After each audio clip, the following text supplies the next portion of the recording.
Gloire à Dieu, gloire à Dieu. Donc nous bénissons l'Éternel notre Dieu. Nous lui rendons gloire et grâce, lui qui nous a encore disposés afin de pouvoir nous édifier tout autour de la parole.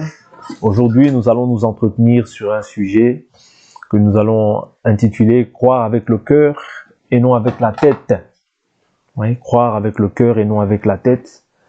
C'est le sujet que j'ai à cœur, que nous devons partager pour la gloire du Seigneur. Donc, prenons nos Bibles et nous allons commencer notre enseignement. Croire avec le cœur et non avec la tête. Donc, nous commençons notre enseignement. Je prends une écriture dans le livre de Romains, chapitre 10. Je prends une écriture dans le livre de Romains, chapitre 10. Je prends à partir du verset... Je prends à partir du verset 1. Bon, on va prendre à partir du verset 1. Frère, le vœu de mon cœur et ma prière à Dieu pour eux, c'est qu'ils soient sauvés. Là, il parle des Israélites. Car je leur rends ce témoignage qu'ils ont du zèle pour Dieu, mais sans connaissance. En ignorant la justice de Dieu et en cherchant à établir leur propre justice, ils ne se sont pas soumis à la justice de Dieu. Car Christ est la fin de la loi, en vue de la justice pour tout croyant. En effet, Moïse écrit à propos de la justice qui vient de la foi, de la loi, l'homme qui la mettra en pratique vivra par elle. Ça, c'est la justice qui vient de la loi. Mais voici comment parle la justice qui vient de la foi. Ne dis pas en ton cœur qui montera au ciel, c'est en faire descendre Christ. Ou qui descendra dans l'abîme, c'est en faire remonter Christ d'entre les morts. Que dit-elle donc? La parole est près de toi, dans ta bouche et dans ton cœur. Dans ta bouche et dans ton cœur. Or, c'est la parole de la foi que nous prêchons. Si tu confesses de ta bouche le Seigneur Jésus, et si tu crois dans ton cœur que Dieu l'a ressuscité d'entre les morts, tu seras sauvé. Car en croyant du cœur, on parvient à la justice, et en confessant de la bouche, on parvient au salut. Selon ce que dit l'Écriture, quiconque croit en lui ne sera pas confus.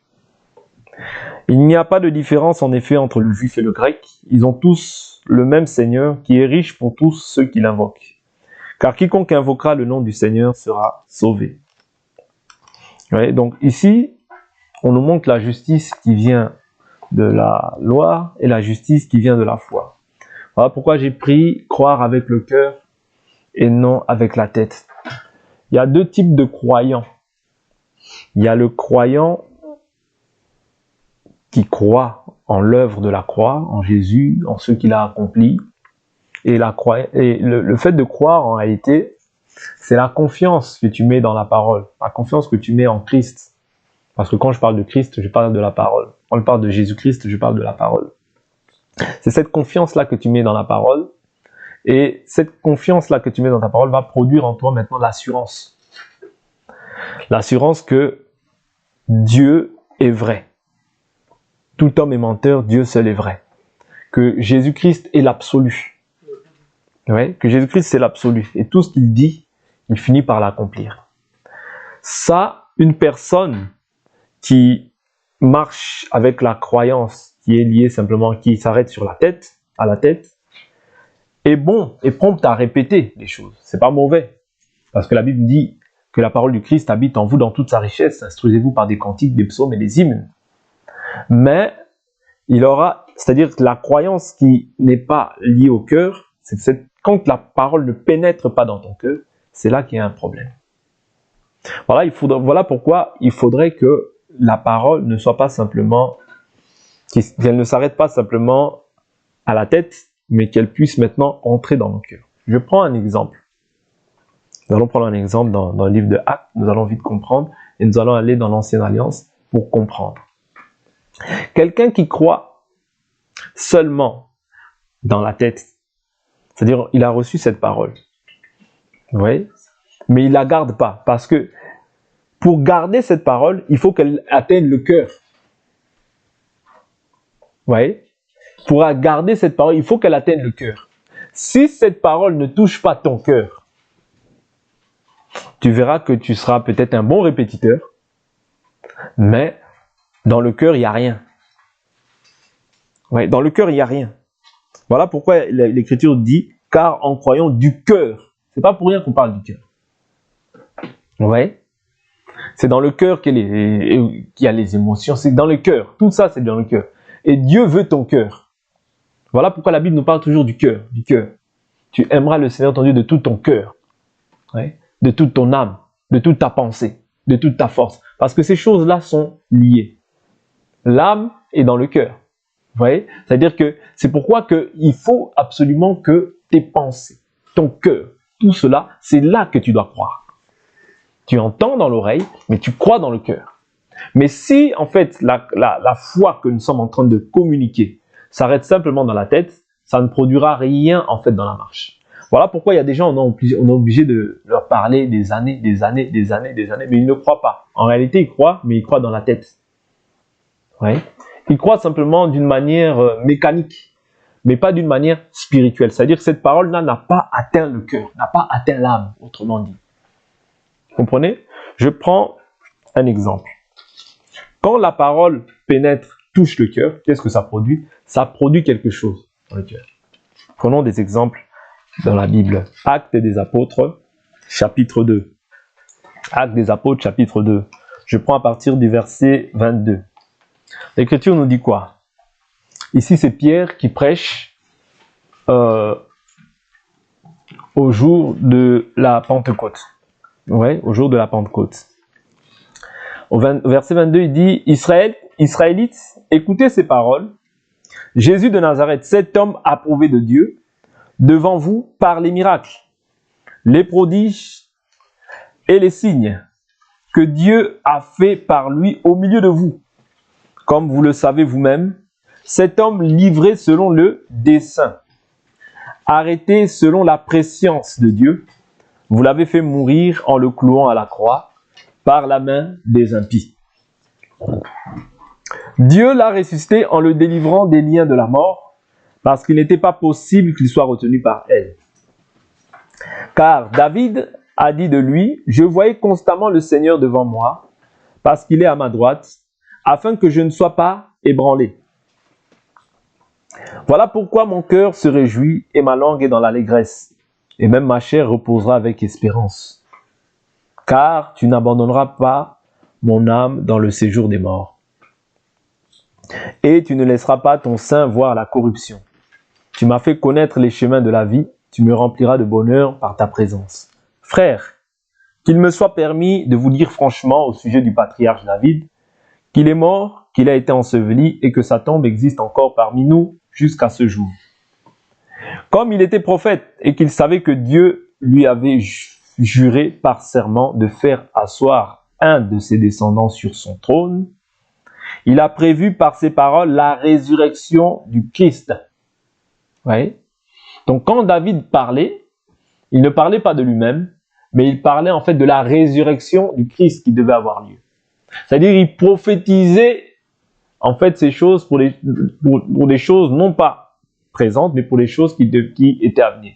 C'est ainsi que l'Écriture nous dit dans le livre de Pierre que les prophètes qui ont prophétisé, ouais, touchant la grâce, ont fait de ce salut l'objet de leur investigation. Okay?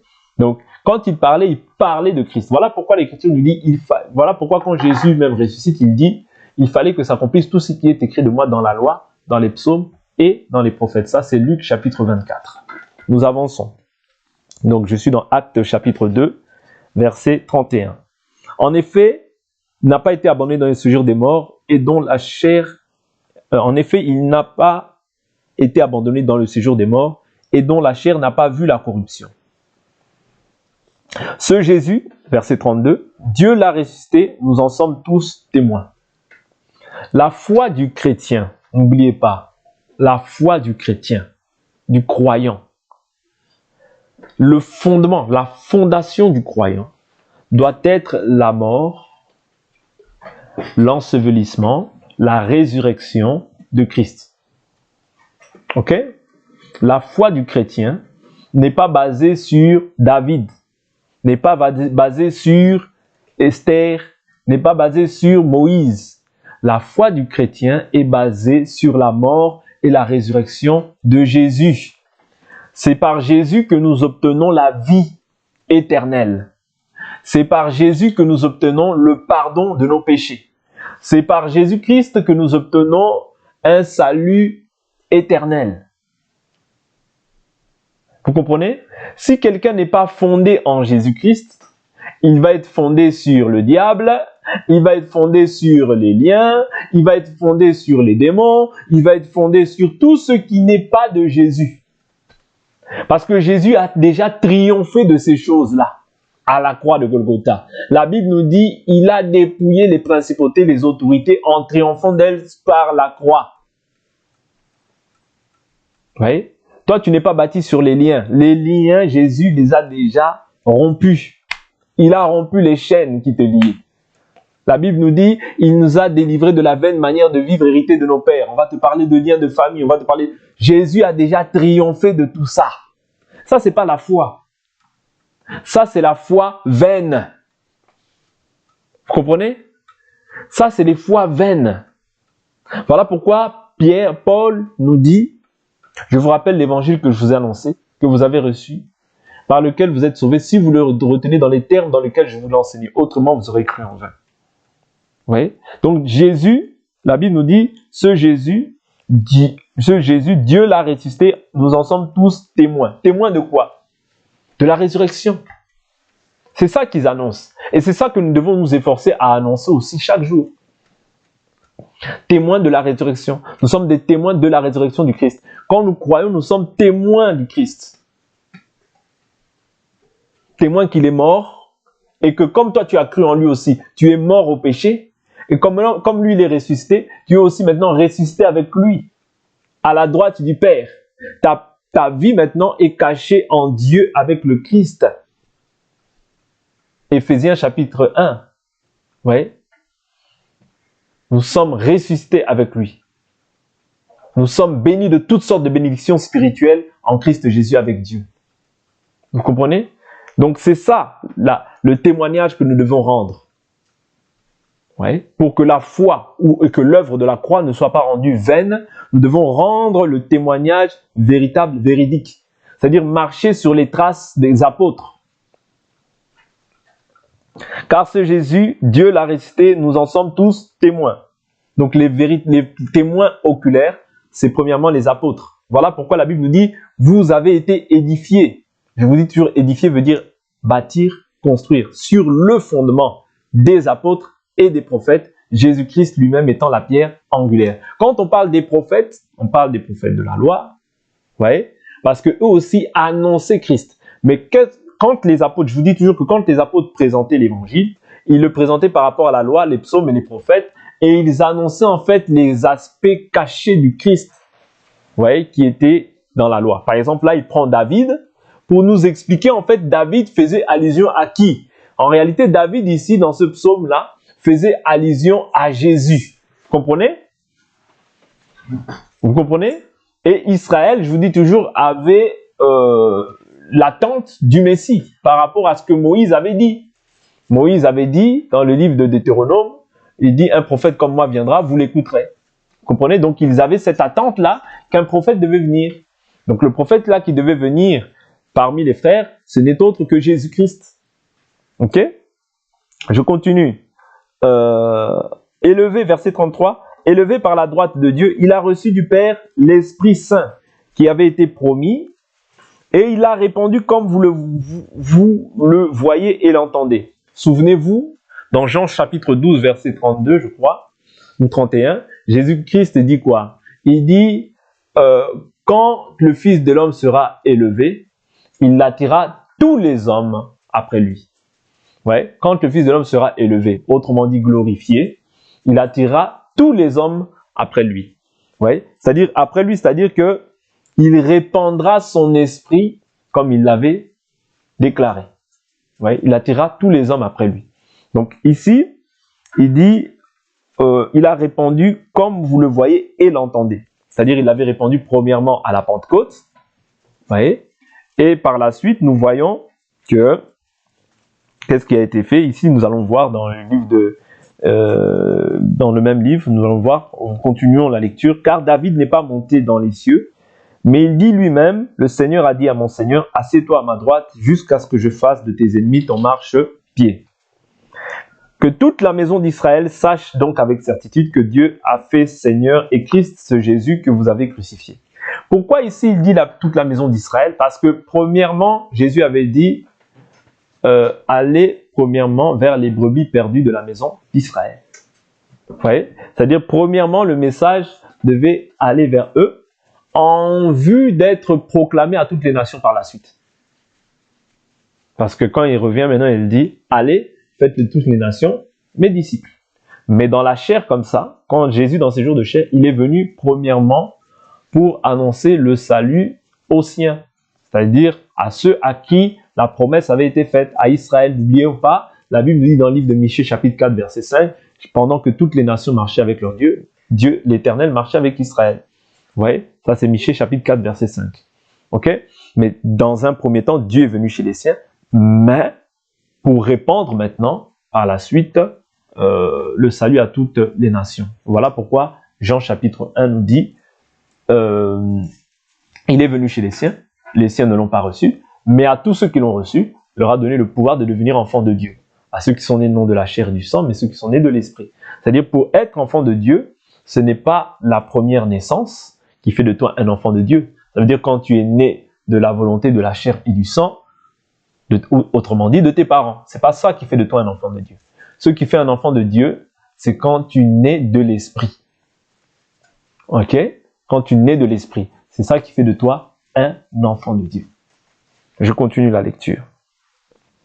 Il dit, le Seigneur a dit à mon Seigneur, car David n'est pas monté dans les cieux, mais il dit lui-même, le Seigneur dit à mon Seigneur, assieds-toi à ma droite, jusqu'à ce que je fasse de tes ennemis ton marchepied.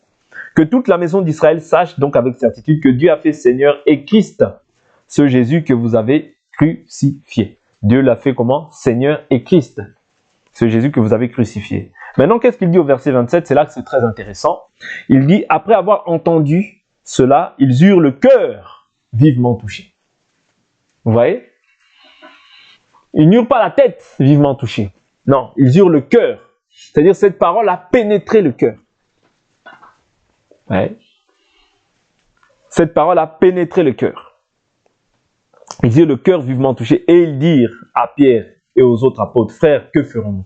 C'est-à-dire, quand le cœur est touché, la première caractéristique qu'on voit, c'est quoi? C'est que les gens manifestent de l'empressement par rapport à la parole qui a été annoncée. Oui. Cette parole qui a été annoncée. Mais quand les cœurs sont touchés, il y a une manifestation. C'est-à-dire, il y a une œuvre qui se manifeste auprès de l'homme. Voilà pourquoi nous croyons que ce n'est ni par la puissance, ni par la force, mais c'est par son esprit, dit le Seigneur. C'est le Seigneur qui touche les cœurs. Vous comprenez? C'est le Seigneur qui touche les cœurs. Et ils dirent quoi?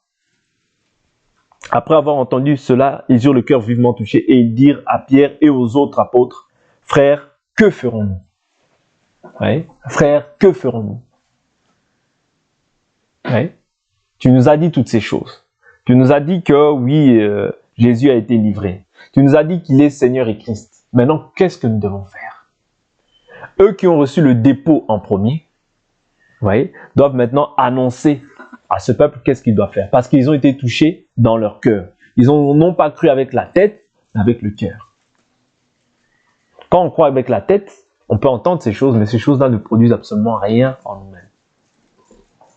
Mais cette parole-là doit toucher les cœurs. C'est très important. Oui. Parce que quand tu es touché dans ton cœur, quoi qu'il arrive, tu n'abandonneras pas. Même si les montagnes s'élèvent, tu continueras. Parce que tu sais, en fait, qu'il y a une espérance à la chose que tu confesses. Tu sais que ce n'est pas un homme qui t'a appelé, mais c'est Dieu qui a touché ton cœur. Et quand Dieu touche ton cœur, c'est dans le but, vous voyez, de te sauver. C'est dans l'objectif de te sauver. Il n'y a pas un autre objectif. Maintenant, il dit quoi? Pierre leur dit, repentez-vous. Quand ton cœur est touché, maintenant on doit te donner les instructions par rapport à ce que tu dois faire. Repentez-vous et que chacun de vous soit baptisé au nom de Jésus-Christ. Pourquoi? Pour le pardon de vos péchés. Donc quand tu es touché dans ton cœur, qu'est-ce qui doit se faire? C'est premièrement la repentance. La repentance. Ouais. Regretter ta manière de vivre. Ouais. Parce que la repentance, c'est une profonde tristesse. Qui va produire quoi? La conversion. Ok? Chacun de vous soit baptisé au nom de Jésus-Christ pour le pardon de vos péchés et vous recevrez le don du Saint-Esprit. Oui. Quand on se repent sincèrement, croire avec le cœur, c'est ce que ça produit. Ça reproduit la repentance. Et cela ne veut pas dire que tu ne seras pas amené à pouvoir manifester des œuvres qui ne sont pas des œuvres mortes. Non. Cela veut dire simplement que tu as reconnu en fait la suprématie, l'autorité de Dieu par le Seigneur Jésus-Christ dans ta vie.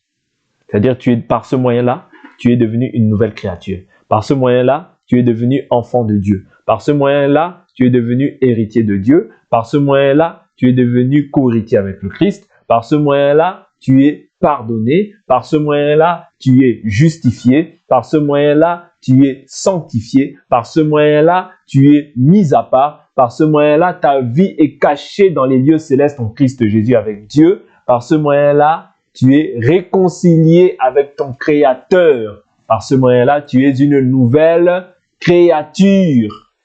Waouh! Vous comprenez? Quand tu crois du cœur, tu crois comme ça. C'est-à-dire, tu crois par rapport à ce qui est écrit. C'est-à-dire, ce qui est écrit, en fait, tu es imprimé maintenant dans ton cœur. Voilà pourquoi la Bible nous dit, Jérémie 31 nous dit, j'écrirai mes lois dans leur cœur. Mais si ton cœur n'est pas touché, ces choses restent à la tête, mais ça ne produit rien en fait dans la marche. Pourquoi? Ton cœur n'a pas été touché. Mais quand tu lis que cette parole, il dit, j'écrirai mes lois dans mon cœur, tu peux voir que tu es là. Tu ne médites pas forcément, mais cette loi peut revenir en fait dans ta conscience. Pourquoi? Parce qu'elle est imprimée dans ton cœur. Elle est imprimée dans ton cœur. Quand tu marches avec l'espérance. C'est-à-dire que même quand les difficultés viennent, tu as toujours cette espérance. Pourquoi? Parce que tu as cette loi, elle est imprimée dans ton cœur. Voilà pourquoi l'Écriture dit dans 2 Corinthiens 3, « J'ôterai leur cœur de pierre et je leur donnerai un cœur de chair. » Oui. J'ôterai le cœur de pierre et je leur donnerai un cœur de chair. Le cœur de pierre, c'est la loi. Vous voyez? La loi. Ok? Parce que cette loi a été écrite sur des tables de pierre. Mais aujourd'hui, elle est écrite sur la table de ton cœur, sur les tables de chair. C'est une loi que Dieu avait déclarée déjà, une alliance. Il dit dans cette nouvelle alliance, j'écrirai ma loi dans leur cœur. Vous voyez? Voilà pourquoi il ne faut pas que cette loi reste dans ta tête. Non, il faut qu'elle soit dans ton cœur. Vous voyez? Dieu l'imprime dans ton cœur, afin que même quand les moments ne vont pas, que tu te rappelles de l'œuvre de la croix, que tu te rappelles ce que Christ a fait pour toi. Et c'est ça qui va te donner le courage d'avancer. Dieu m'a sauvé. Ouais. Dieu m'a sauvé. Dieu m'a délivré. Dieu m'a sanctifié. Il a porté mes péchés. Il a pris mes péchés dans son corps pour que moi, aujourd'hui, je sois plus considéré comme pécheur. Toi, tu n'es plus un pécheur. Tu n'es plus un pécheur. Aux yeux de Dieu, tu es déclaré juste à cause de Jésus. À cause de Jésus, tu es déclaré juste. C'est ça, croire avec le cœur. C'est que croire que même si il arrive que je manifeste une œuvre et que quand je demande pardon, Dieu m'a pardonné. Croire avec le cœur, c'est comme ça. Ça veut dire que tu ne laisses plus de place à la culpabilité. Tu ne laisses plus de place à tout ce que les gens disent, mais tu fais simplement place à ce qui est écrit. En fait, tu laisses la place à Dieu. Croire avec le cœur, c'est comme ça. Voilà pourquoi nous pouvons voir 2 exemples dans la Bible. Nous pouvons voir David et Saül. Saül, lorsque lui, il entend une mauvaise nouvelle, qu'est-ce qu'il fait? Il invoque le Seigneur, mais il ne voit pas de réponse. Il va consulter la magicienne. Mais David, qui a commis aussi une erreur, c'est-à-dire il a tué Uri. Il a tué Uri, il l'a placé au front de la guerre. par le biais de Joab. Et quand Dieu envoie Nathan pour lui dire, voilà, pour lui annoncer le crime qu'il a effectué, David, pour autant, est passé par des successions. Il a perdu l'enfant à cause du péché. Il y a eu l'inceste, voilà, qui est rentré dans sa famille à cause du péché. Il y a eu toutes ces choses-là qui se sont manifestées. Mais pour autant, est-ce que David s'est détourné de la voie du Seigneur? Non. Voilà pourquoi Dieu l'appelle, malgré tout ça, Dieu l'appelle l'homme selon mon cœur. Parce que quand tu as la parole de Dieu en toi, quoi qu'il arrive, quoi qu'il se fasse, tu dois savoir que 7 fois le juste tombe, 7 fois le Seigneur le relève. C'est-à-dire que tu n'es pas juste par rapport à tes œuvres, mais tu es juste par rapport à la foi que tu as placée en Christ Jésus. Ça, il faut que tu le saches.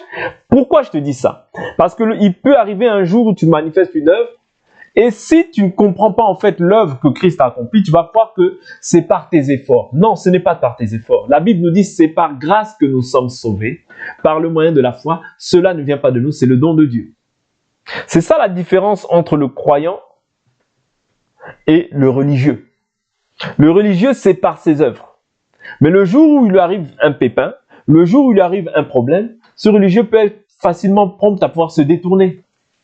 Parce qu'il est régi par des règles, des ordonnances, des préceptes. Ce qui n'est pas mauvais. Mais ce qui, en fait, au-dessus de tout cela, il faudra que tu puisses ajouter la foi. Et la foi que toi tu as placée, c'est la confiance en Dieu. C'est la confiance que oui, j'ai fait cette erreur, mais néanmoins, l'Éternel Dieu, tôt ou tard, la Bible nous dit, plusieurs malheurs atteignent le juste, mais de tous, l'Éternel l'en délivre. Quand tu as cette parole en toi, tu comprendras que, c'est vrai que j'ai commis cette erreur, c'est vrai que j'ai fait telle ou telle chose, mais Dieu est fidèle. La Bible nous dit, lorsqu'il afflige, il a aussi compassion, selon sa grande miséricorde. Vous voyez, quand le croyant agit comme ça, le croyant agit avec, il est écrit. Vous voyez, il est écrit. Il est écrit. Pourquoi? Parce que plus il est écrit abonde en toi, bien que l'épreuve peut arriver, bien que les difficultés, bien que les faiblesses peuvent se manifester dans ta chair, mais tu n'abandonneras pas. Tu n'abandonneras pas. Parce que cette disposition-là n'est pas en toi. Cette disposition d'abandonner n'est pas en toi. Vous voyez? La Bible nous dit, celui qui a commencé en vous une œuvre, l'achèvera. Et ce n'est pas tes capacités, mais c'est la capacité qui vient de Dieu. La Bible nous dit notre capacité ne vient pas de nous-mêmes, mais notre capacité vient de Dieu. C'est-à-dire que cette capacité-là qu'il a mise en toi, il a aussi la capacité de pouvoir te soutenir même dans la difficulté. Ouais. La difficulté pour Dieu n'est pas un signe d'abandon. Non, la difficulté ne fait pas que Dieu t'abandonne. Même si, j'exagère, même si il arrive que tu as péché, la grâce de Dieu est là pour te secourir. La grâce, comprenons bien la grâce. Hein. La Bible nous dit la grâce de Dieu, source de salut pour tous les hommes, a été manifestée, nous enseignant à renoncer à l'impiété et au désir du monde. Mais s'il arrivait que tu aies manifesté une œuvre, ne t'accable pas, parce que le Seigneur qui a commencé avec toi va achever. Il est puissant pour te soutenir, pour te relever dans tes détresses. Il est puissant. C'est pas pour rien qu'on l'appelle le Tout-Puissant. Oui. Jésus aussi a été tenté à tous égards. C'est pour ça qu'il a la capacité de comprendre aussi quand toi aussi tu traverses des moments difficiles. Il a aussi cette capacité de pouvoir comprendre que oui, mon fils, ma fille traverse des moments difficiles. Mais voici, moi j'ai traversé des moments difficiles. J'ai les surmontés. C'est pas pour rien qu'il nous a donné son esprit. Parce qu'il dit, sans moi, vous ne pouvez rien faire. Sans Jésus, tu ne pourras pas. Voilà pourquoi tout ce que tu fais, il faut associer Jésus. Parce que c'est lui qui va te donner la force dans la faiblesse. C'est lui qui va te relever lorsque tu es affaibli, lorsque tu es attristé. Mais quand tu crois avec la tête, ces choses-là ne vont pas... C'est-à-dire, tu crois avec la tête, donc tu mets la parole de côté et tu crois que c'est par tes efforts et tu crois que c'est par la multiplication des choses que tu fais que tu vas y arriver. Et tu vois qu'en fin de compte, tu n'y arrives pas. Pourquoi? Parce que tu n'as pas placé la foi au-devant de toi. Voilà pourquoi quand on parle même d'Abraham, on appelle Abraham le croyant. Vous voyez? Abraham le croyant. C'est très important de croire de cette manière-là. Parce que si tu crois avec la tête, la Bible nous dit, La connaissance enorgueillit, mais l'amour, elle fait quoi? Elle édifie. Tu peux avoir la connaissance. La Bible nous parle de la foi. Elle nous parle aussi de la foi vaine. Vous voyez? La foi vaine. Donc, c'est très important d'avoir une connaissance qui est centrée sur ce que Jésus a fait. Et sur ce qu'il peut faire aussi dans ta vie. Quand tu es dans la souffrance, comment est-ce que Jésus s'est comporté face à la souffrance? Il a la possibilité de te relever. Pourquoi? Parce que lui aussi a traversé ces moments-là.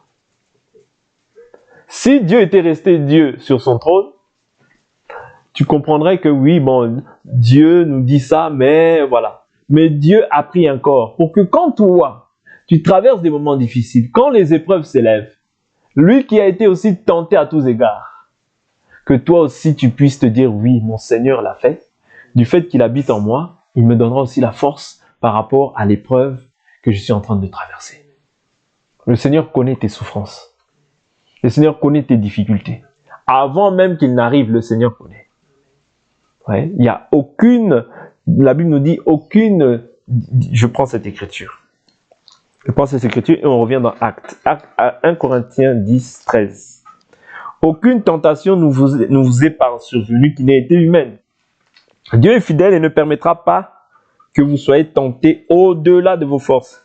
Mais avec la tentation, il donnera aussi le moyen d'en sortir pour que vous puissiez la supporter. Avec la tentation, Dieu donnera aussi le moyen de vous en sortir. C'est très important. C'est ça, c'est comme ça que doit croire le croyant. Ouais. Croire en ce qui est écrit. Ne pas croire, ne pas ramener tes raisonnements. Le problème, c'est quoi? C'est quand on ramène les raisonnements. Parce que le diable, en fait, celui qui injecte des pensées en toi, ce n'est que le diable. Et c'est comme ça que le croit, en fait, le religieux.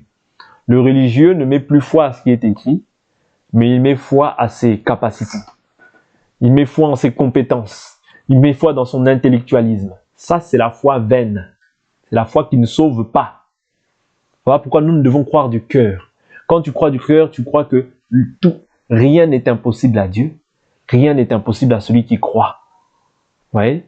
Tôt ou tard, le Seigneur se lèvera. C'est ce que Job a dit dans ses difficultés. Je sais une chose, mon Rédempteur se lèvera le dernier. Vous comprenez? La foi qui vient du cœur, c'est comme ça. C'est-à-dire la foi qui vient du cœur déclare, elle est déclarative. Tu déclares ce qui est écrit. La Bible nous dit, fais savoir, plaidons ensemble. Vous voyez? Ça c'est Ésaïe 54, je crois. Ésaïe 54. Vous voyez? Ésaïe 54.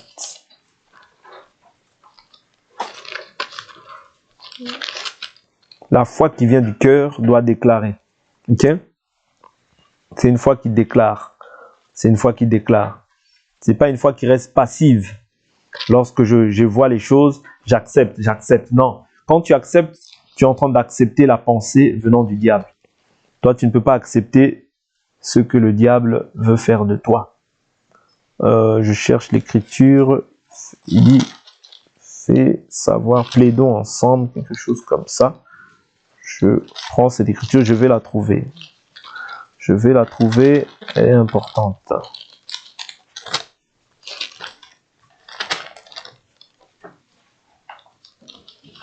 Alors.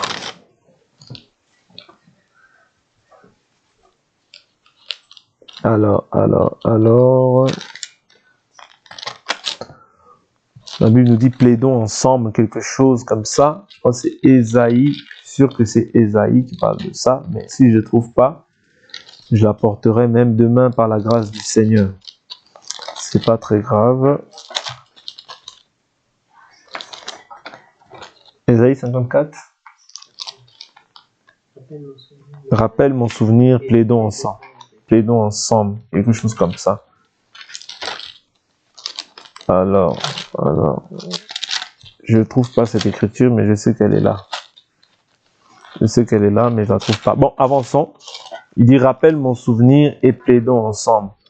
Ouais, donc, rappelle mon souvenir et plaidons ensemble. L'écriture dit ça.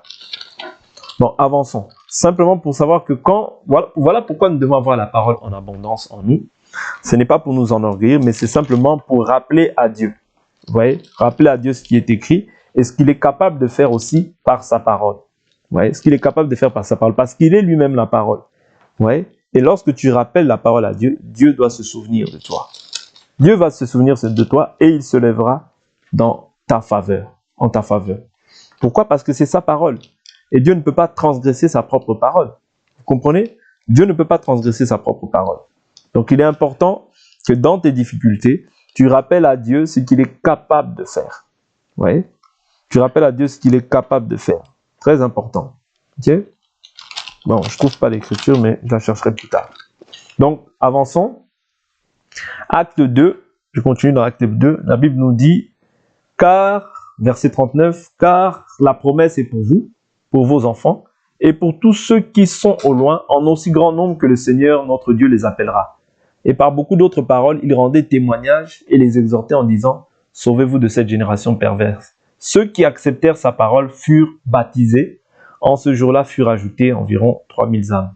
Persévérez dans l'enseignement des apôtres, dans la communion fraternelle, dans la fraction du pain et dans les prières. La crainte s'emparait de chacun. Il se faisait beaucoup de prodiges et de signes par les apôtres. Pourquoi il se faisait des signes et des prodiges? Parce qu'ils avaient cru au message de l'évangile. Tous les messages qu'on entend dits évangile ne sont pas forcément le message de l'évangile. Pourquoi? Parce que je vous dis toujours qu'il y a deux types d'évangiles qui courent aujourd'hui les rues. Il y a l'évangile vrai, prêché par les apôtres dans la simplicité de Christ, mais il y a les évangiles qui apportent une foi, mais une foi vaine. Une foi vaine. Vous voyez? Il y a la foi et il y a la foi vaine. Or, si tu veux être sauvé, il faut demeurer dans la foi véritable, qui déclare que tout est possible. Rien n'est impossible à Dieu, rien n'est impossible à celui qui croit. Croire de tout son cœur, c'est croire en l'œuvre rédemptrice qu'a accompli Jésus à la croix de Golgotha. Si tu ne crois pas de cette manière-là, tu crois en vain. Ok? Il y a plusieurs types d'évangiles et il faut vous préserver de mettre foi à tout esprit. Les esprits comme étant la parole, les paroles qui sortent des hommes qui sont mal intentionnés pour détourner les gens de la vérité de l'évangile. C'est très important. Parce que sinon, tu peux être une personne qui va croire avec la tête seulement. Quand l'épreuve arrive, tu ne sais pas comment te comporter face à l'épreuve. Quand on ne te prêche pas l'évangile vrai, que l'évangile c'est la difficulté, que l'évangile, il y aura des persécutions. On te prêche un faux évangile. Et quand la difficulté vient, tu t'en vas. Tu as cru avec la tête. Tu n'as pas cru avec le cœur. Quand tu crois bien, quand tu as bien cru, la preuve que Dieu t'aime, il doit t'envoyer déjà un vrai serviteur. Dieu ne peut pas t'envoyer un faux serviteur de Dieu. Quand vous voyez les gens aller vers les faux serviteurs, comprends qu'ils n'ont pas encore cru correctement. Pourquoi je dis ça? Parce que la Bible nous dit, lorsque Corneille a cru, c'est lui-même, c'est pas Corneille qui est parti chercher les serviteurs, non. C'est le Seigneur lui-même qui a disposé en fait des véritables serviteurs en sa faveur pour qu'ils puissent être sauvés. C'est pour ça qu'on voyait que les gens cherchaient des serviteurs. Non, en réalité, on ne cherche pas de serviteurs. En réalité, quand Dieu voit la disposition de ton cœur, c'est lui-même qui dispose des serviteurs en ta faveur. Est-ce que vous comprenez? On ne cherche pas des serviteurs. C'est Dieu lui-même qui envoie ses serviteurs pour qu'ils t'annoncent les paroles de cette vie et que tu sois sauvé. Vous comprenez? On ne cherche pas des serviteurs. C'est Dieu même qui peut permettre, qui peut disposer des personnes pour ton salut. Parce que tu as cru. Parce que tu crois. Bien que même il peut s'avérer que tu crois que tu es cherché. Si tu as vraiment cru, Dieu doit disposer des véritables serviteurs en ta faveur. Parce que c'est par ce moyen-là que Dieu veut t'accorder le salut. Voilà pourquoi l'Écriture nous dit, comment croiront-ils s'il n'y a pas des serviteurs qui sont envoyés, qu'ils sont beaux les pieds de ceux qui annoncent des bonnes nouvelles. Ok? C'est très important de croire avec le cœur. Voilà pourquoi l'importance de croire avec le cœur. Si tu crois avec la tête simplement, tu vas aller vers ces gens-là qui vont de serviteur en serviteur. Ouais? Tu n'iras pas vers celui que Dieu a destiné pour ta vie, pour ton salut. Alors, il est très important de bien croire. Et le fait de bien croire passe aussi par la personne, par ce que tu entends. Parce que la Bible nous dit, de deux sources ne peuvent... la même source ne peut pas donner des sources amères et des eaux douces et des eaux amères. Oui. Donc, soit l'eau est douce, soit elle est amère. Et si elle est amère, il faut comprendre que, en réalité, c'est pas la volonté de Dieu pour toi. Vous voyez? C'est ça, l'évangile, c'est ça. C'est-à-dire croire avec le cœur. C'est d'abord la disposition de ton cœur qui va tout faire par la suite. C'est d'abord la disposition du cœur. Quand le cœur est disposé, tu verras que par la suite, tout va se faire facilement.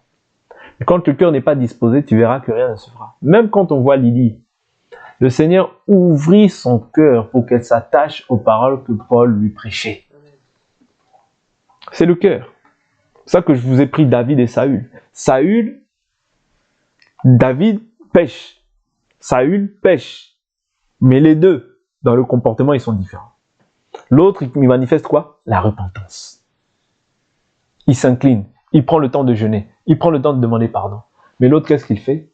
Oui.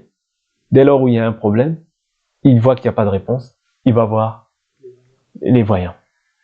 Ce qui n'a pas été l'attitude de David face au péché. Vous comprenez? C'est-à-dire, il s'est repenti. Il a imploré la grâce de Dieu. C'est pour ça que je vous dis que la grâce que David a obtenue et la grâce que Saül a obtenue, ou bien que la grâce que nous obtenons, ne veut pas dire que toi, tu ne peux pas manifester des péchés. Non. La grâce que tu obtiens, c'est que dans la faiblesse, tu puisses t'en remettre à Dieu. Dans tes difficultés, remets-toi-en à Dieu.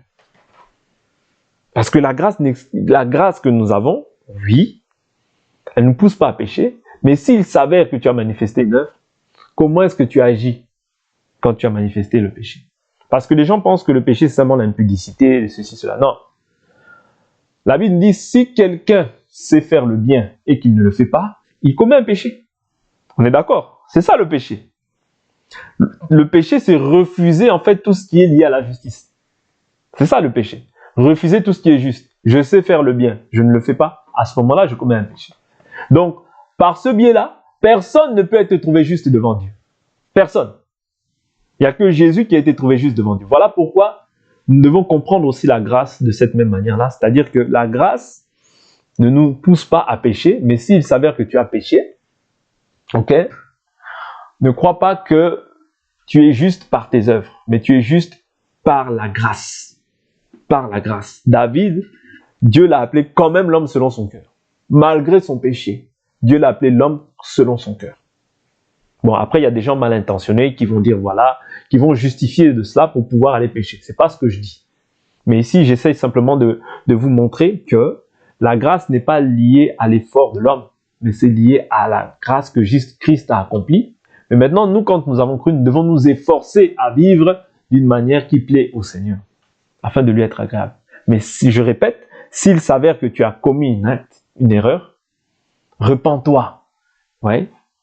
On voit ces mêmes actes se répéter aussi sous la grâce. Pierre et Judas. Judas a vendu le Seigneur, il va se pendre. Vous voyez? Parce qu'il ne voit plus l'espérance.